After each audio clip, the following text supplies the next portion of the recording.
గత 2-3 రోజులుగా కురుస్తున్నటువంటి వర్షాలకి పోలవరం కాపర్ డ్యాం మళ్ళీ కృంగిపోయింది. ఆ కృంగిపోయిన వీడియోలు కూడా సోషల్ మీడియాలో బీభత్సంగా వైరల్ అవుతున్నాయే కానీ ఇటు కూటమి ప్రభుత్వం కానీ, అటు బీజేపీ కానీ, అటు జనసేన పార్టీ నాయకులు ఎవరు కూడా స్పందించలేదు. ఎందుకో మరి చంద్రబాబు నాయుడు గారి కూటమి ప్రభుత్వంలో అవినీతికి ఇది ఒక నిదర్శనం అని చెప్పేసి చెప్పుకోవాలి. కృంగిపోయా ఈ నెలలో కూడా రాశారు. పక్కన బీఆర్ఎస్ పార్టీ నాయకులు స్పందిస్తున్నారు, వైఎస్ఆర్ కాంగ్రెస్ పార్టీ నాయకులు స్పందిస్తున్నారు. కానీ కూటమి ప్రభుత్వం నుంచి ఒక మాట కూడా మాట్లాడలేదు. పక్క రాష్ట్రంలో అదేవిధంగా వైఎస్ఆర్ కాంగ్రెస్ పార్టీ హయాంలో ఇటువంటివి ఏమైనా జరిగి ఉంటే ఈనాడులో పెద్ద పెద్ద కథనాలే రాసేవాళ్ళు, మామూలుగా రాసేవాళ్ళు కూడా కాదు. కూలిపోయింది, జగన్మోహన్ రెడ్డి గారి హయాంలో ఇది కూలిపోయింది, నాశనం అయిపోయింది అని చెప్పేసి రాసేవాళ్ళు. కానీ వీళ్ళ కూటమి ప్రభుత్వంలో మాత్రం ఈనాడు పేపర్ వాళ్ళు చాలా జాగ్రత్తగా రాశారు. ఏమంటే జారిపోయిందంట, జారిందంట రాశారు, బాగానే రాశారు. ఏమని రాశారంటే స్వల్పంగా జారిన ఎగువ కాపర్ డ్యామ్. టైటిల్ చూడండి, పద జాలం చూడండి ఏ విధంగా రాశారు, జారిపోయిందంట.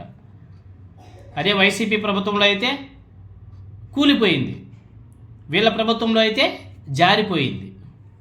ఎంత బాగా రాస్తారో ఈనాడు వాళ్ళని చూసి నేర్చుకోవాలా.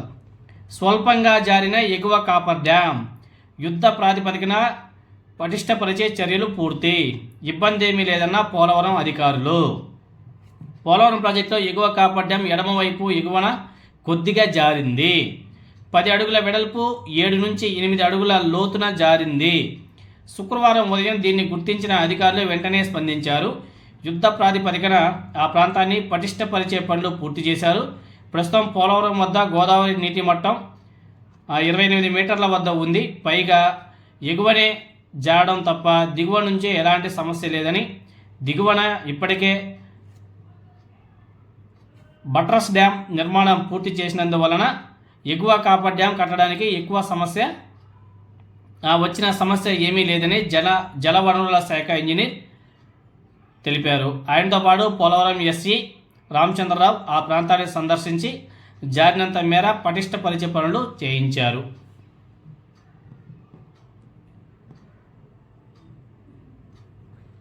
విన్నారు కదా. వీళ్ళ హయాంలో అయితే జారింది, జగన్మోహన్ రెడ్డి గారి హయాంలో అయితే కూలింది.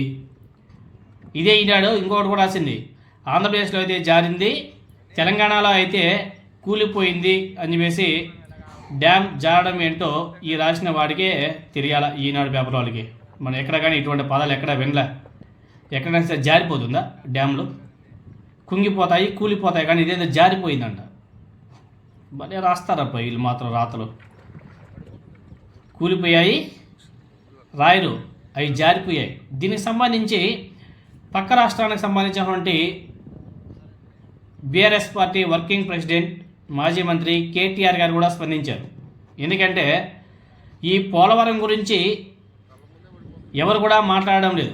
అదే కాళేశ్వరంకి సంబంధించి బీజేపీ నాయకులు మాట్లాడతారు, తెలుగుదేశం పార్టీ నాయకులు మాట్లాడతారు, కాంగ్రెస్ పార్టీ నాయకులు మాట్లాడతారు. కానీ ఆంధ్రప్రదేశ్లో పోలవరం కూలిపోతే మాత్రం ఏ నాయకుడు మాట్లాడు. అదేం దౌర్భాగ్యం మనకైతే అర్థం కాదు. దానికి సంబంధించి కేటీఆర్ గారు నిన్నే ఒక ట్వీట్ కూడా చేశారు. ఏమని రాశారంటే కాళేశ్వరం ప్రాజెక్టుకు ఒక నీతి, పోలవరానికి మరో నీత. కేసీఆర్ గారి మీద కక్షతో కాళేశ్వరం మీద కాంగ్రెస్ పార్టీ బీజేపీ చేస్తున్నటువంటి కుట్రలను కాలరాస్తామని కేటీఆర్ గారు అన్నారు. జాతీయ హోదా ఇచ్చి మరి ఎన్డీఏ ప్రభుత్వం నిర్మిస్తున్న పోలవరం కాపర్ డ్యాం రెండోసారి కొట్టుకుపోయినా ఎన్డీఎస్ఏకు కనిపించడం లేదా? మేడిగడ్డలో 2 పిల్లర్లకు పగుళ్ళు వస్తే కూలేశ్వరం అని కారు కోతలు కూసినటువంటి కాంగ్రెస్ పార్టీ బీజేపీ వాళ్ళ పచ్చ మీడియా పోలవరాన్ని కూలవరం అని రాసే ధైర్యం ఉందా, మాట్లాడే ధైర్యం ఉందా? కాళేశ్వరానికి ఒక నీతి, పోలవరానికి మరో నీత అని చెప్పేసి ఆయన ఎక్స్లో కూడా ప్రశ్నించాడు. కరెక్టే కదా, వాళ్ళు చెప్పింది కరెక్టే కదా. ఎందుకంటే పోలవరం ప్రాజెక్టులో ఎగువ కాపర్ డ్యామ్ 10 అడుగుల వెడల్పు 8 అడుగుల లోతులో డ్యామేజ్ జరిగింది. కాళేశ్వరం ప్రాజెక్టు మీద రాద్ధాంతం చేసినటువంటి ఎన్డీఎస్ఏ పోలవరం దగ్గరికి వెళ్ళి ఎందుకు సందర్శించలేదు, ఎందుకు దాని దగ్గరికి వెళ్ళలేదో ఒకసారి వాళ్ళు సమాధానం చెప్పాల్సిన అవసరం కూడా ఉంది. పోలవరం ప్రాజెక్టు మీద ఎంక్వైరీకి ఆదేశించి రిపోర్ట్ ఇచ్చే సత్తా కేంద్ర ప్రభుత్వానికి ఉందా లేదా అనేది కూడా ఒకసారి ఆలోచన చేయాలి. ఎందుకంటే ఫటాఫటా కాళేశ్వరం ప్రాజెక్టు మీద మాత్రం ఆగమేఘాల మీద వ్యవహారం నడిపించారు కదా, మరి పోలవరం ప్రాజెక్టు మీద కూడా ఒక ఎంక్వైరీ చేయించి ఎందుకు కూలిందో, ఎవరి అసమర్థత వల్ల కూలిందో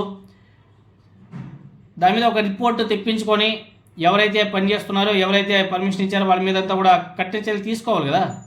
దాని మీద వాళ్ళ పచ్చపత్రికలో కథనాలు రాయాలి కదా. ఎందుకు రాయడం లేదు, ఎందుకు చూపించడం లేదు, ఎందుకు రాయడం లేదు?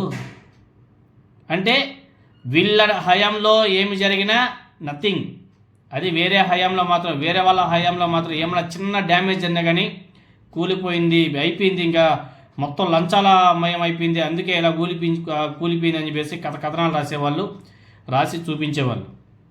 అంటే ఈనాడు పేపర్ వాళ్ళు ఏ విధంగా రాశారనే దానికి నిదర్శనం. ఒక ఈనాడే కాదు, ఒక ఈనాడైనా, కాంగ్రెస్ అయినా, బీజేపీ అయినా, తెలుగుదేశం పార్టీ అయినా, జనసేన పార్టీ అయినా, వీళ్ళ యొక్క మనస్తత్వాలు ఏ విధంగా ఉన్నాయి అన్నదానికి ఇదిగో ఇవే ఉదాహరణలు.